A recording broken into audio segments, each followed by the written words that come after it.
Hello friends, आज की class में हम पृथ्वी की आंतरिक संरचना के बारे में पढ़ेंगे। इससे पहले मैंने आपको भूकंप चैप्टर कंप्लीट करा दिया था और उसके आगे के भी सारे चैप्टर आपके कंप्लीट हैं। आप देख सकते हैं वीडियो। ठीक है, तो अब हम स्टार्ट करते हैं पृथ्वी की आंतरिक संरचना।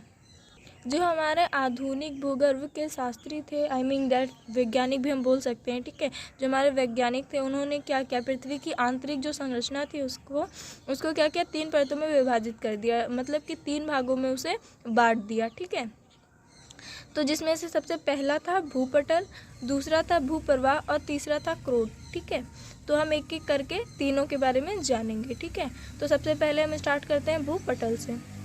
तो भूपटल यह पृथ्वी की सबसे ऊपरी परत, ठीक है, ये पृथ्वी की कौन सी है, सबसे ऊपर वाली लेयर है। ठीक है, और यह सबसे पतली परत है। ठीक है, ये क्या है, पृथ्वी की जो सबसे फर्स्ट लेयर होती है ये पृथ्वी की फर्स्ट लेयर है।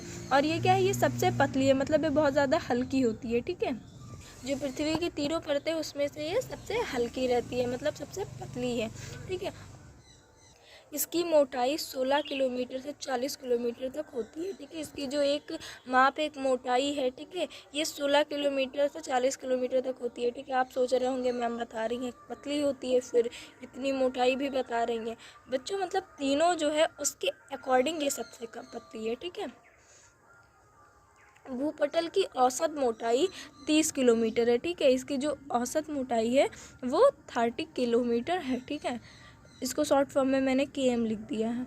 महाद्वीपीय भागों में इसकी मोटाई 40 किलोमीटर तक है। जो महाद्वीपीय भाग है हमारा उसमें इसकी मोटाई 40 किलोमीटर तक है, और लास्ट लिमिट देखो दे रखी है 40 किलोमीटर। ठीक है, महासागरों के नीचे, ठीक है, जो हमारा महासागर है उसके नीचे इसकी मोटाई 5 से 10 किलोमीटर तक पाई जाती है। ठीक है, महाद्वीपीय भूपटल में महासागरीय भूपटल ग्रेनाइट और नीच चट्टानों की बनी होती है। ठीक है, जिसके ऊपर अवसादी चट्टानों की परत पाई जाती है। जो चट्टानें बनी होती है नीच चट्टानें, उनके ऊपर क्या होता है, ऊपर उनके कुछ अवसाद पाए जाते हैं चट्टानों के। ठीक है, वो अवसादी चट्टानों की परतें होती हैं। ठीक है, महासागरीय भूपटल बेसाल्ट चट्टानों की बनी होती है। भूपटल और भूप्रवाह का सबसे ऊपरी भाग मिलकर स्थल मंडल बनाते हैं। ठीक है, जो हमारी भूपटल परत है ये और भूप्रवाह, इसके जस्ट बाद वाला टॉपिक जिसे हम अभी पढ़ेंगे। ठीक है,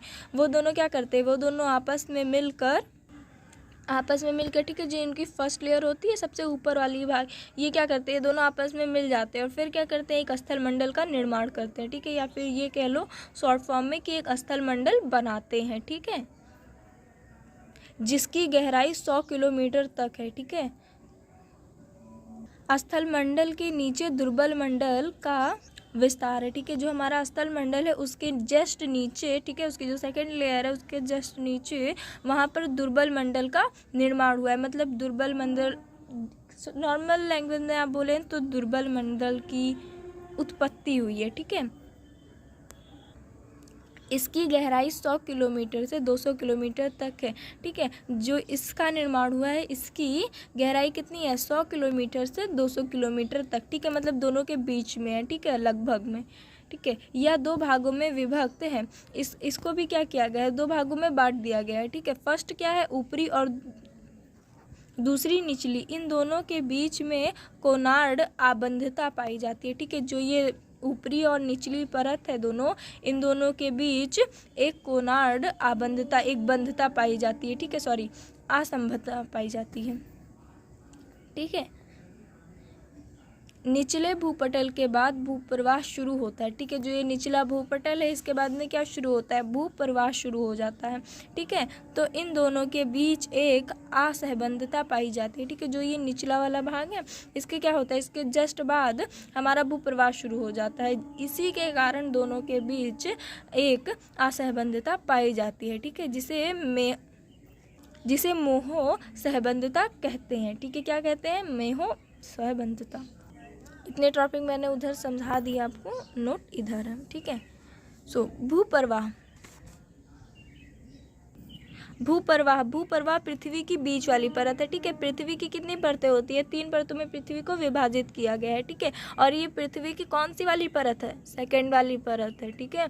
भूप्रवाह पृथ्वी की बीच वाली परत है, ठीक है। ये कहाँ होती है, ये बीच में होती है, ठीक है, जिसकी मोटाई 2900 किलोमीटर है। अब बताओ, अब हुई ना वो पतली, ठीक है, इसके अकॉर्डिंग वो पतली है, ठीक है। और बहुत ज़्यादा है क्योंकि देखो इसकी मोटाई कितनी है, 2900 किलोमीटर है, ठीक है।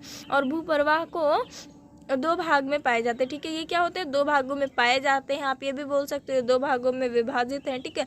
कई एक ही चीज़ को कई लैंग्वेज में बोला जा सकता है, ठीक है, मतलब अर्थ ना अलग हो, ठीक है, शब्द चेंज होगा चलेगा, ठीक है।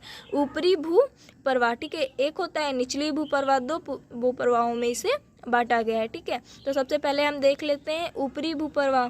सो ऊपरी भूप्रवाह की जो गहराई है वो 700 किलोमीटर तक है, ठीक है। और निचली भूप्रवाह की गहराई 700 किलोमीटर से 2900 किलोमीटर के तक है, ठीक है, या फिर ये कह लो इन दोनों के बीच में है, ठीक है। इन दोनों के रेप्टी आबंधिता पाई जाती है, ठीक है।